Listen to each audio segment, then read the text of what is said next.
కనీసం కొద్దిగానన్నా ధాన్యం సంచుల మీద పెడతారేమో, కొద్దిగానన్నా ఎఫర్ట్ పెడతారేమో, ఒక రివ్యూ చేస్తారేమో అని చెప్పి మేము ఆశించినాం.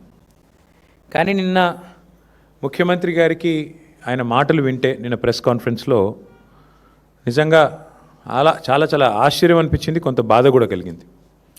దానికి తోడు మంత్రి గారు, సివిల్ సప్లైస్ మినిస్టర్ గారు చాలా దుర్మార్గంగా, చాలా కిరాతకంగా ఆయన మాట్లాడిన మాట, ఎవరూ చనిపోలేదు, ఎక్కడా చనిపోలేదు.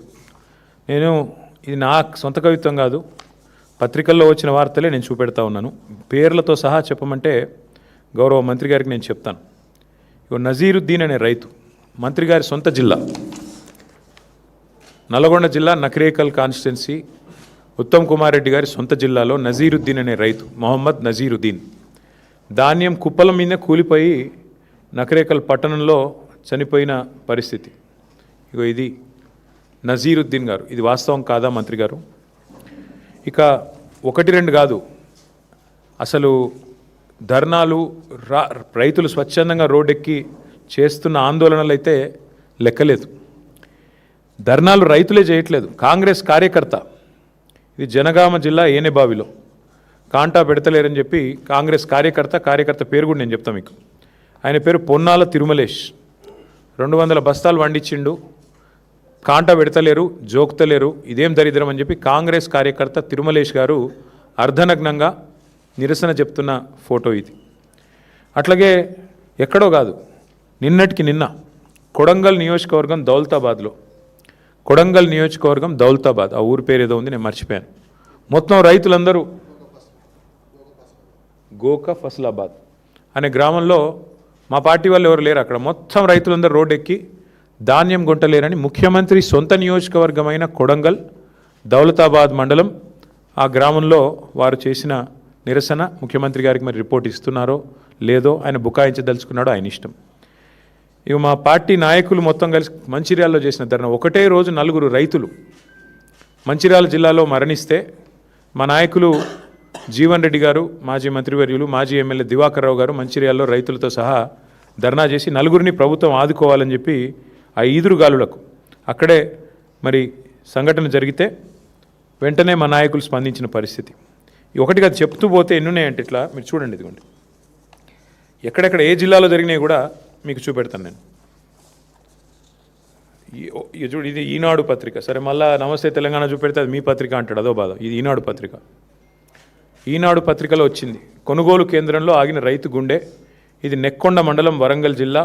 మృతుడి పేరు వెంకటేశ్వర్లు, రైతు గారి పేరు. ఇది వెంకటేశ్వర్లు గారు. ఒకరిద్దరు కాదండి, నాకు ఇంకా చాలా పేపర్లు ఉన్నాయి. ఇక పురుగు మందు తాగి కొల్చారం, మెదక్ జిల్లా, శ్రావణ్ కుమార్ అనే రైతు కొంటలేరని చెప్పి పురుగు మందు తాగి నిరసన చెప్పి చివరికి చచ్చిపోయిన పరిస్థితి. మొత్తంగా చూస్తే ఈరోజు రాష్ట్ర వ్యాప్తంగా ఇక ధాన్యం కుప్ప చేస్తూ రైతు కన్నుమూత. 1-2 కాదండి, ఇట్లా ఇప్పటికి కేవలం కొనుగోలు కేంద్రాల్లో చనిపోయిన రైతులు దాదాపు 10 మంది పైనే ఉన్నారు. ఒక్కరూ చనిపోలేదని మంత్రి గారు అంటారు. ఇంతకంటే సిగ్గుచేటు, ఇంతకంటే అవాస్తవాలు మాట్లాడడం ప్రభుత్వంలో ఉన్న వాళ్ళకి మంచిదా? దయచేసి వారు ఆలోచించుకోవాలి. ఇవాళ 45 డిగ్రీల వేడిలో 45 రోజుల నుంచి రైతులు పడిగాపులు పడుతున్నారు. నేను తిరిగిన స్వయంగా సంగారెడ్డి జిల్లా పోయినా, సదాశివపేటకి, వరంగల్ జిల్లా పోయినాను, వరంగల్లో 3 జిల్లాలు పోయాను, జనగామ పోయినాను, వరంగల్ పోయినాను, ములుగు పోయినాను, తర్వాత మా సిరిసిల్ల జిల్లా పోయినాను. దాదాపు 5-6 జిల్లాలు తిరిగితే ఎక్కడ చూసినా మా నాయకులు అయితే అందరూ ఫీల్డ్లోనే ఉన్నారు, అందరూ ఫీల్డ్ తిరుగుతూ ఉన్నారు, ప్రతి ధాన్యం కొనుగోలు కేంద్రం దగ్గర పోతూ ఉన్నారు. ఎక్కడికక్కడ రైతులు, సార్ గన్నీ బ్యాగ్స్ లేవు సార్, సంచులు లేవు సార్. ఈ రాష్ట్రంలో గన్నీ బ్యాగ్స్ దొరుకుతలేవు, కానీ గన్స్ మాత్రం పుష్కలంగా దొరుకుతున్నాయి. కరీంనగర్లో 5 తుపాకులు పట్టుకొని పోయి పొద్దున 11 గంటలకి తుపాకులతో కాల్పులు జరుగుతున్నాయి. కానీ నిస్సిగ్గుగా ముఖ్యమంత్రి గారు చెప్తున్న మాటలకు కానీ, మంత్రి గారు చెప్తున్న మాటలకు కానీ, చేతలకు కానీ పొంతన లేదు. వాస్తవానికి ఈరోజు కూడా రాష్ట్రంలో ఎక్కడా కూడా 30-35% మించి ధాన్యం కొనుగోలు చేయలేదు. ఇక మీకు పేరు చెప్తే బాగుండదు, కానీ ఒక మాజీ మంత్రి, ఎమ్మెల్యే, కాంగ్రెస్, మొన్న మా నాయకుడికి ఫోన్ చేసి, ఒక నాయకుడు మా ఎమ్మెల్యే గారికి ఫోన్ చేసి, అరే ఏం పెట్టినరా మీరు, ఇది పని లేని పని, ఈ గవర్నమెంట్ కొనుడు ఏందా నాకు అర్థం కాదు, ధాన్యం మీరు లేని పని పెట్టిన మా కేసీఆర్ గారు, మాకు ఇప్పుడు ఆ ప్రెజర్ అవుతుంది అని చెప్పి మా నాయకుడికి ఇంకో కాంగ్రెస్ నాయకుడు ఫోన్ చేసి నిష్ఠూరం ఆడుతూ ఉన్నాడు. ఇది పరిస్థితి ఈరోజు రాష్ట్రంలో. ముఖ్యమంత్రి గారేమో 80% కొనేసిన అంటాడు. మంత్రి గారేమో 50% కొన్నా అంటాడు. మేము చూసినాం క్షేత్రస్థాయిలో. వాస్తవానికి ఈరోజు ఏ ఒక్క సెంటర్లో కూడా ధాన్యం కొనుగోలు కేంద్రాలు సరిగా పనిచేయడం లేదు. గన్నీ బ్యాగ్స్ ఇస్తలేరు, రైతులే కొనుక్కోవాలి. 28 రూపాయలు, 25 రూపాయలు, 30 రూపాయలు పెట్టి సుతిలు వాళ్ళే కొనుక్కోవాలి. మంచినీళ్ళ సౌలత్ కూడా లేదు. ఇంకా మీదికెళ్ళి వెయిటింగ్ ఛార్జీలు కూడా రైతులే కట్టుకోవాలి. ట్రాక్టర్ లోడ్ చేసుకొని వస్తుండ్రు పాపం. వచ్చినాక ఆడ బయట సెంటర్ బయట నేను నర్సంపేట నా కళ్ళతో నేనే చూసిన, మొత్తం మార్కెట్ యార్డ్ అంతా నిండిపోయి ఉన్నది. మరి ఎట్లా ఇది పరిస్థితి అంటే, వచ్చి వారం రోజులైంది సార్, వెయిటింగ్ ఛార్జీలు కడుతున్నాం, రోజుకు 2000 రూపాయలు కడుతున్నాం, రోజుకు 3000 రూపాయలు కడుతున్నాం, లారీ అయితే ట్రాక్టర్ అయితే 2000 కడుతున్నాం. రైతులు తమ నోటెంబడి వాళ్ళు చెప్పిన మాట. ఈ సంక్షోభాన్ని గుర్తించకుండా, ఈ సంక్షోభం గురించి కనీస అవగాహన లేకుండా అబద్ధాలు చెప్పి అధికారంలోకి వచ్చిన రేవంత్ రెడ్డి ఇలా నోటికి వచ్చిన మాటలు మాట్లాడుతూ ఉన్నాడు. పెద్దలు చెప్పారు, ఎద్దేడ్చిన వ్యవసము రైతేడ్చిన రాజ్యం బాగుండదు అని. 10 ఏళ్ళు దేశానికి అన్నపూర్ణగా వెలసిల్లిన తెలంగాణ ఇవాళ తల్లడిల్లుతున్నది. రైతు ఇవాళ కన్నీరు పెడతా ఉన్నాడు. ఇది వాస్తవం ముఖ్యమంత్రి గారు. మేమేదో మిమ్మల్ని విమర్శించడానికి ఇంకోదానికో చెప్పట్లేదు. ఇవాళ రాష్ట్రంలో ప్రణాళిక లేకుండా పోయింది. యూరియా దొరకదు, రైతు బంధు వేయరు, మీరు రుణమాఫీ మొత్తం చెయ్యరు, ఆఖరికి పంట కష్టపడి పండిస్తే మీరు ఇచ్చే అరకొర కరెంటుతోని పంట కొనుగోలు చేయరు. మీ పాలసీ స్పష్టంగా కనబడతా ఉన్నది. ఏంది మీ పాలసీ? మేము కొంటే ధాన్యం 2400 ఇవ్వాలి, మొక్కజొన్న అయితే 3600 ఇవ్వాలి. అట్లా కాకుండా రైతును 4 రోజులు అక్కడే ఏడిపిస్తే పోయి అక్కడ ప్రైవేట్లో అమ్ముకుంటాడు. ఎవరో సేటుకో ఎవరో రైస్ మిల్లానికి అమ్ముకుంటాడు. 1700 1800 ఇక సచినోడి పెళ్ళికి వచ్చిందే కట్నం అన్నట్టు. ప్రభుత్వం ఎట్లా కొంటలేదు కదా, ఆయన వర్షం కింద పడితే నాశనం అయిపోతుంది పంట, మొలకెత్తితే మళ్ళీ వీళ్ళు కొనరు అని చెప్పి ఇవాళ ఆ పరిస్థితుల్లో రైతు ఉన్నాడు. ఇవాళ ముఖ్యమంత్రి గారు ఇంకా కూడా బుకాయింపులతో, బెదిరింపులతో, హుంకరింపులతో, అబద్ధాలతో నెట్టుకొస్తా అనుకుంటా ఉన్నాడు. మేము ప్రభుత్వంలో ఉన్నప్పుడు ఇదే ముఖ్యమంత్రి గారు తరుగు గురించి బాగా మాట్లాడిండు. ఇంత తీస్తారు, అట్లెట్లా తీస్తారు, ఇట్లెట్లా తీస్తారు. ఇవాళ వాస్తవానికి 6 నుంచి 8 కిలోల తరుగు తీస్తూ ఉన్నారు. ఇది వాస్తవం. ముఖ్యమంత్రి గారిని కాంగ్రెస్ పార్టీ నాయకులని ఒకటే అడుగుతున్నా, ప్లేస్ మీరు డిసైడ్ చేయండి, ఏ ఊరు మీరు డిసైడ్ చేయండి, మేము వస్తాం, మా నాయకులందరం వస్తాం. ఏ సెంటర్ కన్నా పోదాం రాష్ట్రంలో. మీరు కొడంగల్ నియోజకవర్గంలోని ఏ సెంటర్ అయినా మేము రెడీ.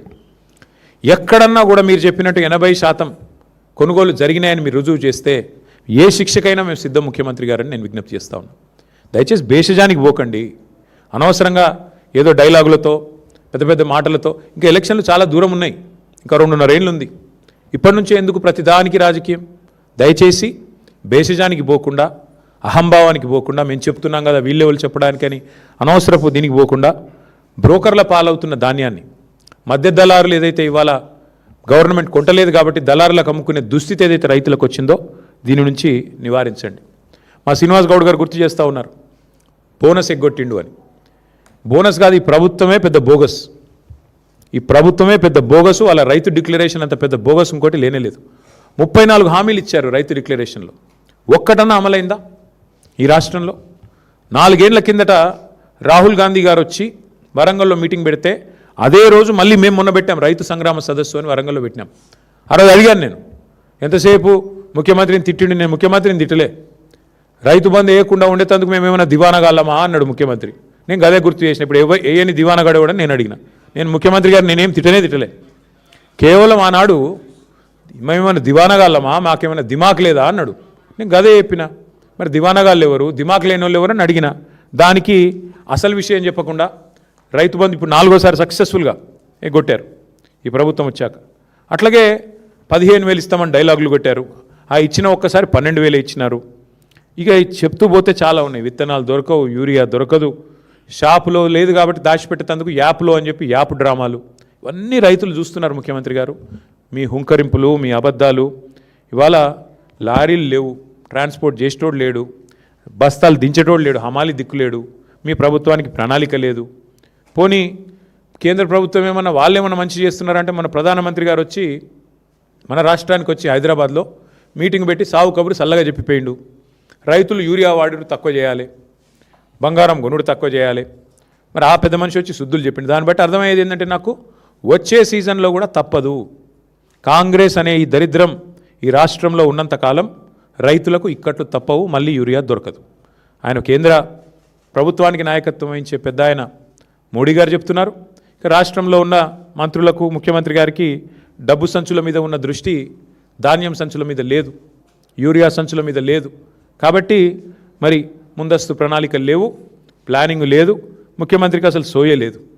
గన్నీ బ్యాగులు దొరకవు కానీ గన్లు మాత్రం బాగా దొరుకుతున్నాయి, ఇది మీకు తెలుసు, ఇక నేను చెప్పక్కర్లేదు దానికి మించి.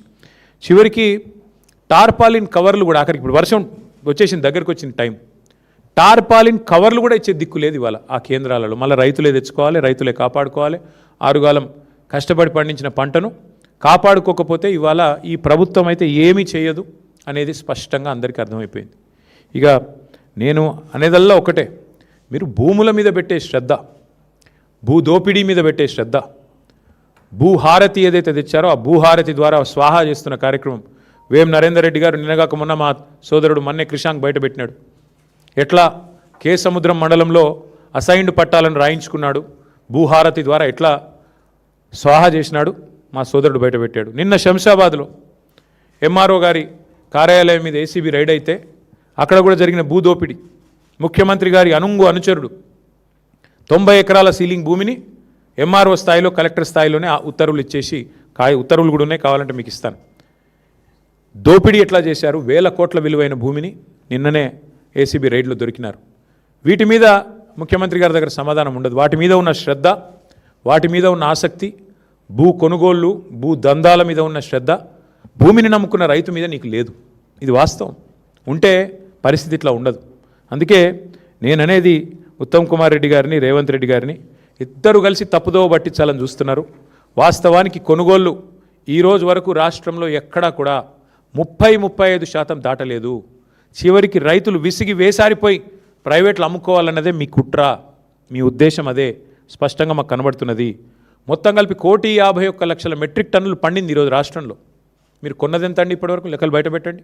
ఎందుకు అబద్ధాలు చెప్తారు తెల్లారి లేస్తే? మేము తిరిగి చూస్తూ ఉన్నాం, మేమేం ఊరికే చెప్పట్లేదు.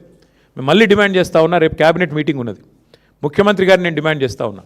ఈ 10 మంది రైతులే కాదు, ఈ ప్రభుత్వం వచ్చినాక 1000 మంది రైతులు చనిపోయారు ఇప్పటివరకు. ఆ 1000 మంది రైతులకు కూడా మీ ప్రభుత్వమే వాటిని ప్రభుత్వ హత్యలుగానే గుర్తించి తప్పకుండా వారందరికీ కూడా 25 లక్షల రూపాయల చొప్పున చెల్లించాలని చెప్పి కూడా ఎక్స్గ్రేషియా మేము డిమాండ్ చేస్తూ ఉన్నాం. అట్లాగే ఇవాళ ఇంకా విచిత్రమైన ఒక వ్యవస్థ, మా ప్రభుత్వం పోయి 2.5 ఏళ్ళు అయింది. ముఖ్యమంత్రి గారు నోరు తెరిస్తే మా మీద ఏడుపులే, ఇంకా కూడా నోరు తెరిస్తే కేసీఆర్ గారి మీద, మా పార్టీ మీద ఏడుపులు తప్ప మరి ఇవాళ ఎక్కడా కూడా ఒక్క మాట కూడా వేరే వినబడడం లేదు. ముఖ్యమంత్రి గారిని, మంత్రులు నేను డిమాండ్ చేస్తూ ఉన్నా ప్రధాన ప్రతిపక్షం తరపున, రేపటి క్యాబినెట్ సమావేశంలో మీరు దయచేసి హయ్యెస్ట్ ప్రయారిటీ ఐటమ్గా ఈ కొనుగోలు అంశం, రైతుల ధాన్యం కొనుగోలు, ఆంక్షలు లేకుండా ధాన్యం కొనుగోలు చేయాలి. మొలకెత్తిన, రంగు మారిన ఇవన్నీ కూడా మీ వ్యవస్థ వైఫల్యం వల్ల నెల నుంచి 45 రోజులుగా ఇవాళ పడిగాపులు కాస్తూ ఉన్నారు రైతులు. మార్కెట్ యార్డ్లలో, ఐకేపీ సెంటర్లలో, సింగిల్ విండోల సెంటర్లలో 8,500 కొనుగోలు కేంద్రాల దగ్గర పడిగాపులు కాస్తున్న రైతుల తరపున, లక్షలాది మంది రైతుల తరపున అడుగుతా ఉన్నాం. రేపటి క్యాబినెట్ మీటింగ్లో ఇదే ఎజెండాగా పెట్టండి, సింగిల్ పాయింట్ ఎజెండాగా నడపండి. ఎన్ని కొనుగోలు చేసినారు, ఎన్ని చేస్తున్నారు, అవసరమైతే ఒక శ్వేతపత్రం అధికారికంగా, ఏదో కాకి లెక్కలు కాదు, శ్వేతపత్రం విడుదల చేయండి. ఏ సెంటర్లు ఎంత కొన్నాం, ఎంతమందికి పైసలు వేసినాం, మొక్కలు ఎంత కొన్నారు, వడ్లు ఎన్ని కొన్నారు, జొన్నలు ఎన్ని కొన్నారు, శనగలు ఎన్ని కొన్నారు, ఈ మొత్తం ఏ పంట ఎంత కొన్నది ప్రభుత్వం, ఒక శ్వేతపత్రం విడుదల చేయాలని చెప్పి మేము డిమాండ్ చేస్తూ ఉన్నాం. మీరు కనుక ఒకవేళ స్పందించకపోతే డెఫినెట్గా మా పార్టీ ఇప్పటిదాకా కూడా చాలా ఓపికగా ఉన్నాం. మా నాయకుడు కేసీఆర్ గారు సంయమనం పాటించండి, మరి తొందరపడొద్దు, ప్రభుత్వానికి టైం ఇవ్వాలి అంటే మేము నిజంగానే సంయమనంగా ఉన్నాం. కానీ వాళ్ళ రైతుల తరపున కింద మీ వైఖరి ఇట్లాగే కొనసాగితే తప్పకుండా ఒక కార్యాచరణ కూడా ప్రకటించి మరి క్షేత్రస్థాయిలో ప్రభుత్వాన్ని ఎక్కడికక్కడ ముప్పు తిప్పలు పెడతామని చెప్పి కూడా రైతుల తరపున మరి హెచ్చరిస్తూ, రేపు క్యాబినెట్ మీటింగ్లో ఖచ్చితంగా ఒకటే ఎజెండా ఉండాలి, ఆ ఎజెండా ఖచ్చితంగా రైతులే కావాలని చెప్పి మళ్ళొక్కసారి డిమాండ్ చేస్తూ, రైతు కేంద్రంగానే రేపు క్యాబినెట్ జరగాలి. శ్వేతపత్రం విడుదల చేయండి, ఇప్పటిదాకా ఎంత కొన్నారు, ఇంకెంత ఉంది, ఎంత డబ్బులు కట్టారు, ఎంత పేమెంట్ చేసినారు, రైతు బంధు ఎంత విడుదలైంది ఇప్పటిదాకా, అన్ని విషయాలు రేపు ప్రభుత్వం విడుదల చేయాలి. లేకపోతే తప్పకుండా వారిని నిలదీస్తూనే ఉంటాం, ప్రశ్నిస్తూనే ఉంటామని చెప్పి కూడా తెలియజేస్తూ మీ అందరికి కూడా ధన్యవాదాలు.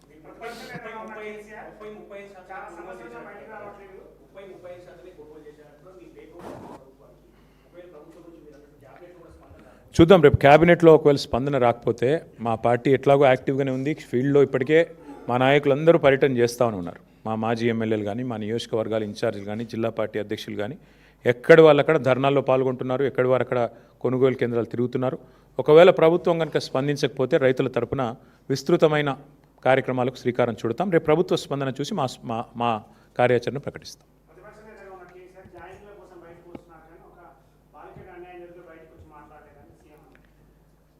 ఇవాళ ప్రభుత్వంలో ఉన్నది కాంగ్రెస్ పార్టీ, కేంద్రంలో అధికారంలో ఉన్నది భారతీయ జనతా పార్టీ. ఈ అంశం మీద మీరు ఒక్కటి దయచేసి, మేము మీడియాను కూడా ఈ విషయంలో మీరు ఏమనుకున్నా సరే, మీరు కూడా కళ్ళు చెవులు ముక్కు అన్నీ మూసుకున్నారు 4 రోజులు. అసలు ఒక స్క్రోలింగ్ కూడా వేయలేదు మీడియా. సిగ్గుపడాలి తెలుగు మీడియా. జాతీయ మీడియాలో వచ్చేదాకా తెలుగు మీడియా కనీసం సోయి కూడా లేదు. ఇంత సీరియస్ వైఖరి మీద, ఇంత సీరియస్ విషయం మీద అసలు ముఖ్యమంత్రి, కేంద్ర మంత్రి తోడు దొంగల మాదిరిగా ఇద్దరు తోడు దొంగలే. ఒక మైనర్ బాలిక మీద అఘాయిత్యం జరిగితే ఈ రాష్ట్రంలో కంప్లైంట్ తీసుకోవడానికి పోలీసులు నిరాకరించారు. ఎవడండి ఈ రాష్ట్ర హోంమంత్రి? ముఖ్యమంత్రి గారు కాదా? ఆ అమ్మాయిని సతాయించి, తల్లిదండ్రులను సతాయించి 6 గంటలు పోలీస్ స్టేషన్లో కూర్చోబెట్టి వేధించి చివరికి కౌంటర్ కేసు పెట్టించారు. ఎవరు పెట్టించారండి ఈ రాష్ట్రంలో? వాస్తవం ఏంటి అసలు?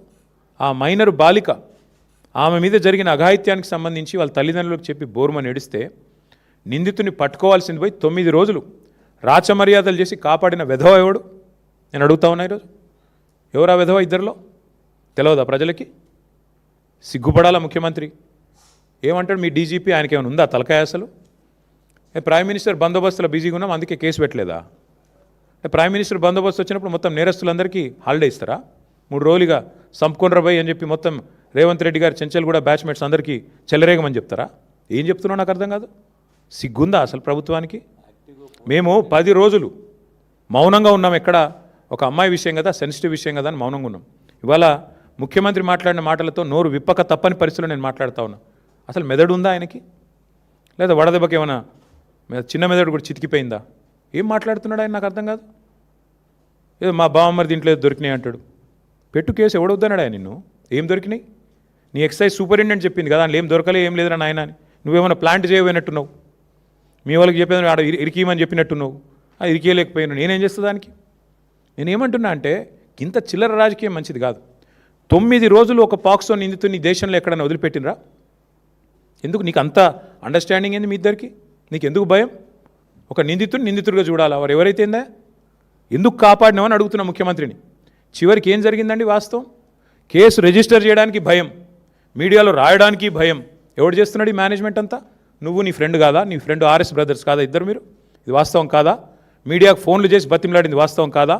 రాయకండి దండం పెడతా అని మీడియా రాయని మాట కూడా వాస్తవం కాదా? ఇవన్నీ కాదండి. 9 రోజులు ఒక నిందితుడిని దాచిపెడితే ఇంకొక సామాన్యుడైతే ఊకుంటారా పోలీసులు? వాళ్ళ తల్లిని తండ్రిని తీసుకొచ్చి పోలీస్ స్టేషన్లో కూర్చోబెట్టారు. అంటే ఇక్కడ కేంద్ర మంత్రి కాబట్టి స్పెషల్ ఎక్సెప్షనా? అంటే నువ్వు రేపు చేయి, మర్డర్ చేయి, ఏమైనా చేయి, కేంద్ర మంత్రి కొడుకైతే మేము ముట్టుకోమనా? రేవంత్ రెడ్డి ఉన్నాడు మా దోస్తు కాబట్టి కాపాడుకుంటామనా? చివరికి దిక్కులేక నేను హైకోర్టుకు సల్యూట్ చేస్తున్నా. బెయిల్ కోసం ప్రయత్నం చేసిండ్రు మీరు. అది రాకపోతే సచ్చినట్టు నువ్వు అరెస్ట్ అంటావు, ఆయన లొంగుబాటు అంటాడు. ఇద్దరు డ్రామాలు, తోడు దొంగలు. సిగ్గులేదు ఇంకా మాట్లాడడానికి. ఆ అమ్మాయి కాదు, ఇవాళ రాష్ట్రంలోని అమ్మాయిలందరూ, మహిళలందరూ మీ మొహం మీద ఉమ్ముతున్నారు. సిగ్గులేదు ఈ ప్రభుత్వానికి అని. ఎందుకండి అంత మొహమాటం? అరే జరిగింది ఏంది? నువ్వు మాట్లాడేది ఏంది? నీకు మెదడుందా? హైట్ ఒకటే తక్కువ అనుకున్నా, బుర్ర కూడా తక్కువనే రేవంత్ రెడ్డికి. ఇంత అన్యాయమా? ఒక అమ్మాయికి అన్యాయం జరిగితే ఆ అమ్మాయి వివరాలు బయటపెట్టిన వెధవలు ఎవరు బయటపెట్టు. ఇప్పటికి 15 మంది మీద కేసు అయింది పేట్ బషీరాబాద్లో. ఎవరు ఆ వెధవలు? బీజేపీ వాళ్ళు. ఆ అమ్మాయి హనీ ట్రాప్ అని రాసిన వెధవలు ఎవరు మీడియాలో? నేను అడుగుతున్నా, ఎవరు ఆ వెధవ మీడియా? ఏది హనీ ట్రాప్ అని చెప్పి మనీ ట్రాప్లో పడ్డ మీడియా ఎవరు? వాళ్ళని అడుగుతున్నా నేను. సిగ్గుందా మీకు అసలు? ఇజ్జతుందా? ఇంకా మాట్లాడుతున్నాడు ముఖ్యమంత్రి, కేంద్ర హోంశాఖ సహాయ మంత్రి. ఈయననేమో నేను పంపించిన నా కొడుకుని ఈయనంటాడు. ఆయన చేసిన ఘనకార్యానికి ఫస్ట్ పోలీసులు బరబర గుంజుకపోవాలి. నీవు దాచిపెట్టిన 9 రోజులు ఆ కుటుంబాన్ని బెదిరించినావు నువ్వు. నిన్ను కేసులో పెట్టాలి, సిగ్గుంటే రాజీనామా చేయాలి. ఇంకా మీదికెళ్ళి ఏదో చాలా ఇద్దరు శుద్ధ పూసల్లాగా, సత్యసంధుల్లాగా, సత్య హరిశ్చంద్రుడు కజిన్ బ్రదర్స్ లాగా ఏదో యాక్టింగ్లు, మళ్ళీ మీదికెళ్ళి దానికి ప్రమోషన్లు. ఏం మాట్లాడుతున్నారు అసలు? ఒక రాష్ట్ర ముఖ్యమంత్రి, మీరు హోంమంత్రి. ఏం మాట్లాడుతున్నావు నువ్వు అసలు? ఏం చేసేది ఉండే? చాలా సెన్సిటివ్గా హ్యాండిల్ చేసినావు. ఏంది సెన్సిటివ్గా హ్యాండిల్ చేసేది? ఎవడైతే పాక్సో నిందితుడు లోపల వేయాలి. మిగతా వాళ్ళకి ఇదే ట్రీట్మెంట్ ఉందా? 25 ఏళ్ళ జైలు శిక్ష పడుతుంది మిగతా పాక్సో క్రిమినల్స్ అందరికీ, 31 ఏళ్ళ జైలు శిక్ష పడ్డది ఒక ఆయనకి. మరి ఇవాళ ఇక్కడ ఒక్క దగ్గరనే స్పెషల్ ట్రీట్మెంట్ ఎందుకు భయపడుతున్నావు? మోడీ చెప్పిండా చెవులేమన్నా? ఎందుకు భయపడుతున్నావు? ఇంకా సిగ్గు లేకుండా నిన్న పనికిమాలిన మాటలు, పనికిమాలిన ఉపన్యాసాలు. నేను ఒకటే అడుగుతా ఉన్నా రేవంత్ రెడ్డిని, 9 రోజులు ఆ నిందితును కాపాడిన వెధవ ఎవడు? నువ్వా కేంద్ర మంత్రి? చెప్పు. 9 రోజులు ఎక్కడ దాచిపెట్టారు? మీ పోలీసులు అంత పనికి మాలినోళ్ళు అయిపోయినరా? రేవంత్ రెడ్డి రాగానే దొరుకుతలేరా మీకు? కరీంనగర్లో తుపాకులు పట్టుకొని పొద్దున పూట కాలిస్తే వాళ్ళని పట్టుకోవడానికి 15 రోజులు పడుతుంది నీకు. ఎంత దారుణం అండి! రాష్ట్రంలో శాంతి భద్రతలు ఈ స్థాయిలో ఉన్నాయి. నేను ఇంకొక మాట అడుగుతున్నా, బాధగా అడుగుతున్నా బ్రదర్. మొన్నటి ఎపిసోడ్ చూసిన తర్వాత ఈ రాష్ట్రంలో ఎవరన్నా షికాయత్ చేయడానికి ముందుకు వస్తారా బాలికలు? అంటే ఎవడైనా అవతలోడు పలుకుబడినోడైతే వాడిని పట్టుకోలేము, ప్రభుత్వాలు కలిసిపోతాయి. వల్ల నేను మా నాయకుడు ఆర్ఎస్ ప్రవీణ్ కుమార్ గారికి నేను హృదయపూర్వకంగా అభినందనలు చెప్తా ఉన్నాను. మా పార్టీ జనరల్ సెక్రటరీ, మాజీ ఐపీఎస్, అద్భుతంగా పోరాటం చేసిండు ఆయన. సెక్షన్లతో సహా ఏది ఎప్పుడు ఏంటి ఎట్లా పెట్టాలి మీడియాను ఎప్పటికప్పుడు అప్రమత్తం చేస్తూ ప్రజలకు చెబుతూ మా పార్టీ తరపున ఆ బాలికకు న్యాయం జరగాలని పోరాడింది మా ఆర్ఎస్ ప్రవీణ్ కుమార్ గారు. నేను ఆయనను కూడా పట్టుకొని మాట్లాడతాడు. ఆర్ఎస్ ప్రవీణ్ జడ్జా? ఆర్ఎస్ ప్రవీణ్ జడ్జి కాదు, కానీ భవిష్యత్తులో తప్పకుండా నీకు పాఠాలు చెప్పే రోజు వస్తుంది. అది కూడా చెప్తున్నా నేను, వస్తుంది. ఆ రోజు కూడా వస్తుంది, ఎక్కువ రోజులు ఏం లేదు. ఎందుకంటే నాకు ఆశ్చర్యంగా ఉంది ఇవాళ రాష్ట్రంలో పరిస్థితి చూస్తుంటే. రేవంత్ రెడ్డి గారు అంటే కూర్చొని పోలీసు ఉన్నతాధికారులతో సమావేశం పెట్టి దొంగలను ఎట్లా పట్టుకోవాలో చెప్తున్నాడట. నిన్ను పట్టుకునేది వాళ్ళే నాయనా, మర్చిపోకు. దొంగలను ఎట్లా పట్టుకోవాలో పోలీసులకు బాగా తెలుసు. నీలాంటి దొంగల దగ్గర నేర్చుకోవాల్సిన అవసరం లేదు. నిన్ను పట్టుకున్నది వల వేసి ఉచ్చుబన్ని అందరు అక్కడ కూర్చున్న వాళ్ళు నవ్వుకుంటా ఉండింటారు కామెడీగా, వీడు చెప్తున్నాడు ఏంద్రా మాకు అని. దొరికినోడు వీడు కూడా చెప్పేటోడు అయిపోయిందా అని. కాబట్టి ఈ ఎటకారాలు డ్రామాలు ఆపేసి ధాన్యం కొనుగోలు మీద దృష్టి పెట్టు. ఆ నిందితుడికి మేము గనక నోరు విప్పకపోతే ఆ బాలిక తరపున ఇవాళ అమ్మాయికి న్యాయం జరిగేది కాదు. ఇది వాస్తవం. హైకోర్టుకు నేను హృదయపూర్వకంగా ఆ అమ్మాయి తరపున, లక్షలాది మంది బాలికల తరపున ఈ రాష్ట్రంలో నేను సల్యూట్ చేస్తా ఉన్నాను. ఎందుకంటే మీరు సరైన నిర్ణయం తీసుకోవడం వల్ల విధి లేక ఇద్దరు తోడు దొంగలకి ఆ పిల్లగాన్ని తీసుకొచ్చి అప్పజెప్పాల్సి వచ్చింది వ్యవస్థకి, న్యాయ వ్యవస్థకి. లేకపోతే వీళ్ళు న్యాయం జరిగేది కాదు. మీడియా మౌనం, కేంద్ర మంత్రులు మౌనం, కేంద్ర ప్రభుత్వం మౌనం, రాష్ట్ర ప్రభుత్వం మౌనం. ఇన్ని వ్యవస్థలు ఒకటైతే కూడా చివరికి న్యాయ వ్యవస్థ వల్ల ఇలా అమ్మాయికి న్యాయం జరిగింది ఫైనల్గా. ఇంతకంటే ఎక్కువ నేను ఆ విషయంలో మేమేం రాజకీయం చేయలేదు, చేయబోము. కానీ ఎవరికి అన్యాయం జరిగినా మేము పోరాటం చేశాము 2.5 ఏళ్లలో. అది లగచర్లలో కావచ్చు, వెలుగుమట్లలో కావచ్చు, లేదా మా మహబూబ్ నగర్లో జరిగిన కూల్చివేతలు కావచ్చు, హైడ్రా విక్టిమ్స్ కావచ్చు, మూసీ బాధితులు కావచ్చు. మేమే కొట్లాడింది ఈ రాష్ట్రంలో. మళ్ళీ ఇప్పుడు రైతులకు అన్యాయం జరుగుతుంటే కూడా పోరాటం చేసేది మేమే, వారికి అండగా నిలబడేది మేమే. ఆ విధవలు ఎవరైతే బయట పెట్టారో, హనీ ట్రాప్ అని వేసిన విధవలు ఎవరైతే ఉన్నారో వాళ్ళని బయట పెట్టండి, వాళ్ళ మీద కేసులు పెట్టండి, లోపల నూకండి. అందులో బీఆర్ఎస్ఎల్ ఎవరన్నా ఉంటే ముఖ్యమంత్రి నేను సవాల్ చేస్తున్నా, బయటపెట్టు. నువ్వే కదా న్యాయ హోంమంత్రివి, చెప్పు బయటపెట్టు.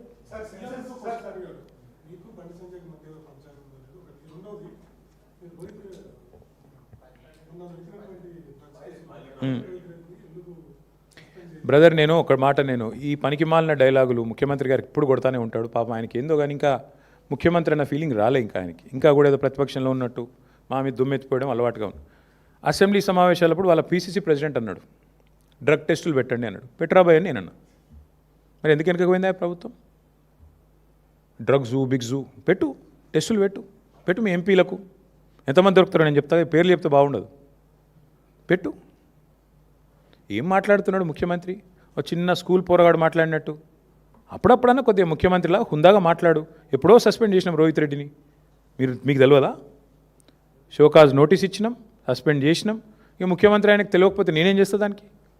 ఇంకోటి మాట్లాడితే నా బావమరి దీంట్లో డ్రగ్స్ దొరికినాయి అంటాడు. నువ్వు ముఖ్యమంత్రివా లేకపోతే దారిన పోయే దానేవా? నా బావమరి దీంట్లో ఏం దొరికిందా? ఏది పడితే అది మాట్లాడచ్చు. ఎన్నిసార్లు చెప్తావు సేమ్ అబద్ధం? సిగ్గుందా? వీటి పద్ధతేనా అసలు ఇట్లా మాట్లాడడం? మేము మాట్లాడలేమా? మాట్లాడాలంటే నాకు చాలా ఉంది ముఖ్యమంత్రి గారి గురించి మెటీరియల్, కానీ కొన్ని సభ్యత హద్దులు కూడా ఉంటాయి కొన్నిటికి. ఏది పడుతుంది మాట్లాడడం కదా.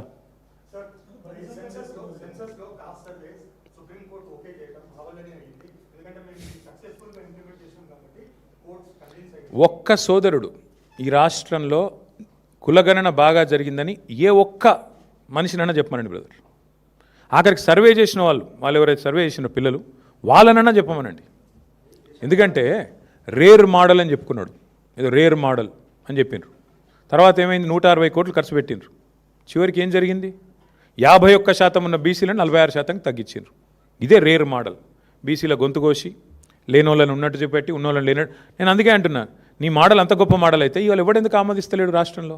నీ మోడల్ వల్లే కదా చివరికి నువ్వు చెప్పిన 42% రిజర్వేషన్ ఫెయిల్ అయింది, నువ్వు చెప్పిన సామాజిక న్యాయం విఫలమైంది. చివరికి పంచాయతీ ఎన్నికల్లో 24% ఉన్న రిజర్వేషన్ 17.5% తగ్గింది నీ మోడల్ వల్ల. కాబట్టి ఈ అటర్ ఫ్లాప్ మోడల్ కనుక దేశానికి ఆదర్శం అయితే ఇక మరి దేశాన్ని దేవుడే కాపాడాలి.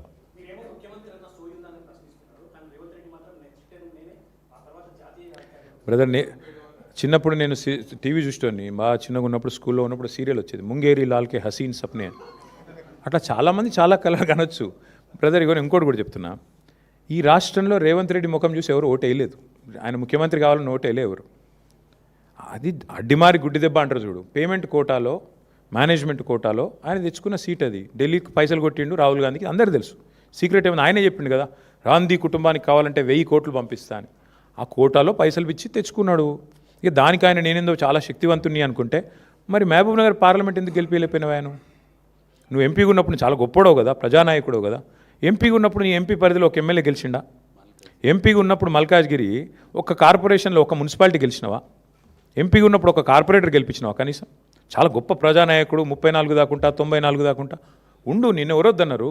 నీ పార్టీకి నువ్వు అడ్డగోలు పైసలు ఇస్తున్నావు. ఎక్కడ ఈ దేశంలో ఎలక్షన్ జరిగినా ఫండింగ్ తెలంగాణకి వెళ్ళిపోతుందని చెప్పి ఇవాళ మొత్తం దేశం అంతా కూడా తెలుసు. ఇక మీ బీజేపీ మిత్రులు నేను పట్టుకోరు, ఎందుకంటే వాళ్ళకు నీకు అట్లాంటి మంచి ఫెవికాల్ బంధం ఉంది. ఆర్ఎస్ బ్రదర్స్ మిగతా వాళ్ళంతా కలిసికట్టుగా నడుస్తున్నారు కాబట్టి మీకు ఆ బంధం ఉంది, మాకు అభ్యంతరం లేదు. అల్టిమేట్గా రేవంత్ రెడ్డి గారైనా ఇంకోరైనా కళలు ఎన్నైనా కనొచ్చు. కలాం గారు చెప్పారు కదా, కళలు కనండి, కథలు చెప్పకండి. కళలు కనండి ముఖ్యమంత్రి గారు, కథలు చెప్పకండి. ఎందుకంటే అది మంచిది కాదు. ఇన్ని కథలు చెప్పి అధికారంలోకి వచ్చినావు. పిట్ట కథలు, లొట్ట కథలు, ఎన్ని కథలు చెప్పిండే ఆయన. పెట్రోల్ డీజిల్ మీద కేసీఆర్ గారు 32 రూపాయలు తీసుకుంటాను లీటర్ అని చెప్పిండు. మరి నీకేం రోగం పుట్టింది? తగ్గి. ఇప్పుడు వద్దన్నా నేను, మేము వద్దంటున్నావా? తగ్గి. ఎన్ని కథలు చెప్పినావు ఇసంటి నువ్వు? పిట్ట కథలు, లొట్ట కథలు. ఇక పిట్ట కథలు, లొట్ట కథలు టైం అయిపోయింది. నిజంగానే ముఖ్యమంత్రి గారు 2034 దాకా ఉంటా అనే ధైర్యం ఉంటే మరి రద్దు చేసి పోదాం అసెంబ్లీ. చలో రద్దు చేయి, ఎన్నికలకు పోదాం, ప్రజలు తీర్పిస్తారు. నీకు నిజంగా అంత కాన్ఫిడెన్స్ ఉంటే, ప్రజల్లో అద్భుతమైన పరిపాలన ఉందని, రద్దు చేయిపోదాం. మేము రాజీనామా చేస్తాం, మీరు కూడా రాజీనామా చేయండి. బీజేపీ వాళ్ళు చేసినా చెప్పినా ఆటోమేటిక్గా డిజాల్వ్ అయిపోతుంది. ఒకవేళ సీఎం గారు రెడీగా ఉంటే మేమందరం మా పార్టీ వల్ల 27 మంది రాజీనామా చేస్తాం. నువ్వు రెడీ అంటే నువ్వు రాజీనామా చెప్పి మీ వాళ్ళతోని, మా పార్టీలోకి వెళ్ళి తీసుకుపోయిన దొంగలను కూడా రాజీనామా చెప్పి, 9 మంది ఉన్నారు కానీ నీతోని చెప్పి, లెటస్ గో, చూసుకుందాం. పోనీ అది కూడా అంత ధైర్యం ఎట్లాగో రేవంత్ రెడ్డికి లేదు నాకు తెలుసు. నేనేడన్నా అది తప్పించుకుంటాడు. పోనీ మా దాంట్లోకి వెళ్ళి తీసుకుపోయిన దొంగలన్నా రాజీనామా చెప్పి 9 మంది, అదైనా చూద్దాంపా. ఇంత ప్రజానాయకుడివి కదా నువ్వు, చెయ్యి, వెల్కమ్. చెప్పేటోళ్ళు చెప్తారు, దానికి ఏముంది బ్రదర్. ఎవరో ఫ్యూచర్ లేని నాయకుడు ఆయన ఏదో మాట్లాడతాడు. రేవంత్ రెడ్డి లాంటి ఫ్యూచర్ లేని నాయకుడు. ఫ్యూచర్ సిటీ ఏం సిటీ ఆయనకు అర్థం కాదు. ఫార్మా సిటీ అది. Land acquisition was conditional. Land acquisition యాక్ట్లోనే it was a conditional land acquisition. Clear కట్గా ఏం చెప్పాము, ఇది ఫార్మా సిటీ కోసం సేకరిస్తున్న భూమి అని సేకరించాము. సేకరించిన తర్వాత 14,000 ఎకరాలకు గాను కేంద్ర ప్రభుత్వ పర్యావరణ శాఖ దగ్గర ఎన్వైరన్మెంటల్ క్లియరెన్స్ తెచ్చాము. ఏం చెప్పి తెచ్చాము, అక్కడ న్యాచురల్ గ్యాసే వాడతాము, అక్కడ మీకు కార్బన్ ఎమిషన్స్ కానీ ఇంకోటి కానీ లేకుండా చూసుకుంటాము, పొల్యూషన్ కన్సర్న్స్ ఉండవు, ఇవన్నీ చెప్పి ఎన్వైరన్మెంటల్ క్లియరెన్స్ తెచ్చాము మా ప్రభుత్వంలో. ఇప్పుడు దీన్ని వచ్చి ఈయన రియల్ ఎస్టేట్ వ్యాపారం చేస్తున్నాడు. హరీష్ రావు గారు కరెక్ట్గా చెప్పారు. అది ఫార్మాసిటీ కోసం సేకరించిన భూమి, వేరే వాటికి వినియోగించడానికి వీల్లేదు. మీరు వెధవ పనులు చేసి ఇంకేదో చేస్తా అనుకుంటే కుదరదు అని చెప్పారు. తప్పే ఉంది అందులో, కరెక్ట్గా చెప్పారు.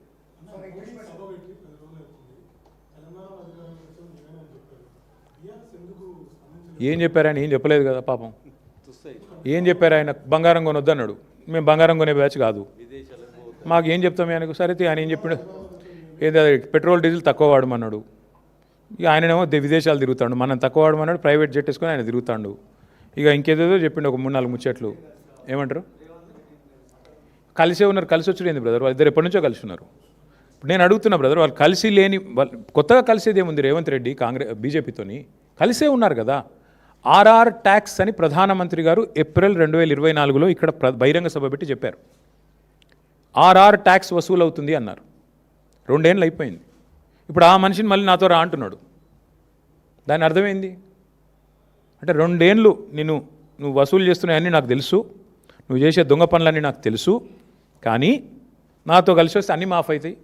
వాషింగ్ మెషిన్, వాషింగ్ పౌడరా ఏదో అంటారు చూడు, వాషింగ్ పౌడర్ నిర్మాణం ఏదో, వాషింగ్ మెషిన్ అట్లా నేను చూసుకుంటా బిడ్డ, నువ్వు రా అని అడిగాడు. కొత్తగా వచ్చేదేముంది, చూడరాదు ఎన్ని ఎగ్జాంపుల్స్ ఉన్నాయి, 100 ఉన్నాయి. హైదరాబాద్ సెంట్రల్ యూనివర్సిటీలో 10,000 కోట్ల కుంభకోణం జరిగిందని నేను చెప్పడం కాదు, సెంట్రల్ సుప్రీంకోర్టు అపాయింట్ చేసిన సెంట్రల్ ఎంపవర్డ్ కమిటీ చెప్పింది. ఎవరికి? నాకు చెప్పలా, కేంద్ర ప్రభుత్వానికి నివేదించింది. మీరు యాక్షన్ తీసుకోండి అని చెప్పింది. ఎందుకు తీసుకోవట్లేదు మోడీ గారు? ఎందుకు ఇంత దయ రేవంత్ రెడ్డి గారి మీద? కలిసి లేకపోతే ఇదంతా ఎందుకు జరుగుతుంది? పొంగులేటి శ్రీనివాసరెడ్డి గారి ఇంటి మీదే ఈడీ రైడ్ అవుతుంది. 2 మెషిన్లు పోతాయి, నోట్లు కౌంట్ చేసే మెషిన్లు 2 పోతాయి. ఇప్పుడు అయిపోయి కూడా 18 నెలలు అయిపోయింది రైడ్ అయ్యి. ఈడీ నోరు విప్పదు, మంత్రి గారు నోరు విప్పరు, పలుకే బంగారం అయింది. దీని అర్థమైంది, దీని భావం ఏంది? ఇద్దరు కలిసి లేకపోతే అమిత్ షా గారు వచ్చి తెలంగాణ ఏటీఎంగా మారిపోయింది ఏఐసీసీకి అంటాడు, కానీ ఏం యాక్షన్ ఉండదు. దొంగలు పట్టుకోవాల్సిన హోంమంత్రి అలాగే ఇక్కడ చూస్తున్నారు కదా మీరు, ముఖ్యమంత్రి గారి బావమరిదికేమో కేంద్ర ప్రభుత్వ స్కీమ్లో కాంట్రాక్టులు వస్తాయి, కేంద్రంలో ఉండే బీజేపీ ఎంపీలకు రాష్ట్రంలో కాంట్రాక్టులు వస్తాయి. ఇది ఎన్నడూ చూడలేదు తెలంగాణలో, ఫస్ట్ టైం చూస్తున్నాం. దీని అర్థం ఏంది? ఎంత సుదృఢమైన బంధం ఇద్దరిది. కొత్తగా కలిసేదేముంది, ఇద్దరు కలిసే ఉన్నారు, తోడు దొంగలు పక్క, అందులో అనుమానం కూడా అక్కర్లేదు మీకు. ఇప్పుడు అంతెందుకండి, ఇప్పుడు బండి సంజయ్ గారి కొడుకు ఎపిసోడు, దీన్ని బట్టి ఏమర్థమైంది రాష్ట్ర ప్రజలకి? ఇద్దరు తోడు దొంగలు, 2 పార్టీలు కలిసికట్టుగానే నడుపుతున్నాయి, కలిసికట్టుగానే వ్యవస్థల్ని శాసిస్తున్నారు.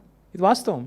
అవతలవాడు గొంతు లేనివాడు వాళ్ళకి మేము అండగా నిలబడకపోతే ఇవాళ అమ్మాయికి అన్యాయమే జరిగేది. ఇది వాస్తవం. ఇటు మీడియా మాట్లాడదు, అటు కేంద్ర ప్రభుత్వం మాట్లాడదు, రాష్ట్ర ప్రభుత్వం మాట్లాడదు. నేరస్తులను షీల్డ్ చేశారు, 9 రోజులు దాచిపెట్టారు. నేను అది పొద్దున వచ్చినప్పుడు వీడియో చూసిన. ఆ 9 రోజులు ఆ పిల్లగాడు ఎక్కడ దాక్కున్నాడట అంటే ముఖ్యమంత్రి గారి బంధువులు ఎవరిదో హాస్పిటల్ ఉందట, మెడికవరో ఏదో, అలా దాచిపెట్టి 28వ అంతస్తులు అని చెప్తున్నారు. ముఖ్యమంత్రి గారు సమీప బంధువులు, దగ్గర బంధువులు హాస్పిటల్లో దాచిపెట్టారంట. ఇది పరిస్థితి. నేను ఏదో వీడియో చూశాను, వాస్తవం ఏందో మీరు చెప్పాలి. మీడియా పరిశోధనాత్మక జర్నలిజం చేసేది మీరు కాబట్టి మీరు చెప్పాలి, మాకేం తెలుసు. భయ్యా మా మీద ఎన్ని కేసులు పెట్టారు ఇప్పటికీ? అన్నీ ఎదుర్కొంటాం, మాకేం భయం. నేను ఒకటి చెప్తా ఉన్నా బ్రదర్, నేను పారిపోయేటోని కాదు, తండ్రి పేరు దాచుకునేటోని కాదు, కొడుకు పేరుకు నాకు సంబంధం లేదని చెప్పుకునేటోని అంతకంటే కాదు. దయచేసి కొడుకు పేరు నా పేరు జత చేసి రాయకండి అని గ్యాగ్ ఆర్డర్లు తెచ్చుకునే బాపత కాదు. మా నాన్న పేరు కేసీఆర్, నా కొడుకు పేరు హిమాంశు, నా పేరు కేటీఆర్. నాకు ఆ ధైర్యం ఉంది. ఏ కేసు పెట్టు ఏమన్నా పెట్టుకుని ఎదుర్కొంటా. అన్నీ ఉన్నాయి కాబట్టే, మేము అంత నిజాయితీగా ఉన్నాం కాబట్టే దేనికి భయపడమని చెప్తున్నా. కరెక్టే. ఎప్పుడు 9 రోజులు దాచిపెట్టి గోరుముద్దలు తినిపించి ఇంట్లో పెట్టుకొని బెయిల్కి అప్లై చేసి యాంటిసిపేటరీ బెయిల్కు కోర్టు వద్దంటే ఇంటర్మ్ రిలీఫ్ కూడా ఇయ్యా అంటే ఇక బాగుండదేమో అని అప్పుడు దిక్కులేక 9 రోజులు. నేను స్ట్రైట్గా అడుగుతున్న రాములు గారు, ఈ రాష్ట్రంలో ఇంకొక సామాన్యుడు ఎవరికైనా వాళ్ళ కొడుకు ఈ పని చేసి ఉంటే రేవంత్ రెడ్డి గారి పోలీసులు వాళ్ళ తండ్రిని ఇడిచిపెడుదురా? 9 రోజులు దాచిపెడితే తీసుకుపోయి కోదండం ఎక్కిపోదురు? ఎక్కడున్నాడు చెప్పు నీ కొడుకునని? వాస్తవం కాదా ఇది? మరి సామాన్యుడికి ఒక నీతి రేవంత్ రెడ్డి గారి ప్రభుత్వంలో, కేంద్ర మంత్రి గారికి ఒక నీతి ఎట్లుంటుంది? నీకేం ఆబ్లిగేషన్? ఆయన బీజేపీ అయినా నువ్వు కాంగ్రెస్ అయినా పేరుకి ఇద్దరు శత్రువులు. మరి ఎందుకు ఈ రహస్య స్నేహం ఏంది? ఎందుకు కాపాడుతున్నావు నేరస్తులను? నేరస్తులు ఎవరైనా ఓకే కదా, ఒకటే కదా, ఎందుకు కాపాడినారు మరి 9 రోజుల పాటు? చివరికి దిక్కులేక కోర్టులో రిలీఫ్ లేకపోతే, కోర్టు ద్వారా మీరేదో ప్రయత్నం చేసి చివరికి కోర్టులో రిలీఫ్ రాకపోతే ప్రజల ఒత్తిడి పెరిగి ప్రజా సంఘాలు పేట్ బషీరాబాద్ పోలీస్ స్టేషన్ ముంగట ధర్నాలు చేసే పరిస్థితి వస్తే, మా మహిళా సోదరిమణులు మొత్తం పోయి అంబేద్కర్ కాడ పోయి ధర్నా చేస్తే దిగి రాక తప్పని ఒక అనివార్య పరిస్థితి 2 పార్టీల బొండిగా పట్టుకుంటే అప్పుడు బీజేపీ కాంగ్రెస్ దిగి రాక తప్పని అనివార్య పరిస్థితుల్లో ఇక సరెండర్ అయిందా అరెస్ట్ అయిందా నాకు తెలియదు, వాళ్ళిద్దరు తెలుసుకోవాలి. అది మాకు బండి సంజయ్ గారితో మాకేం వ్యక్తిగత పంచాయతీ లేదండి, నాకు ఆయనతో ఎప్పుడూ లేదు. కలిస్తే ఎప్పుడైనా ఎదురుగా మాట్లాడినాను తప్ప నేను ఎప్పుడూ అగౌరవంతో వ్యవహారం చేయలేదు. ఆయనే పనికిమాలిన మాటలు మాట్లాడిండు, ఆయననే మా తల్లిదండ్రులను ఉద్దేశించి అగౌరవంగా మాట్లాడిండు. నేను అయినా కూడా మాట తూలలేదు, ఈరోజు కూడా తూలట్లేదు. నేరస్తుడు ఎవరైనా నేరస్తుడు అనేది మా సిద్ధాంతం, అంతకంటే ఏం లేదు.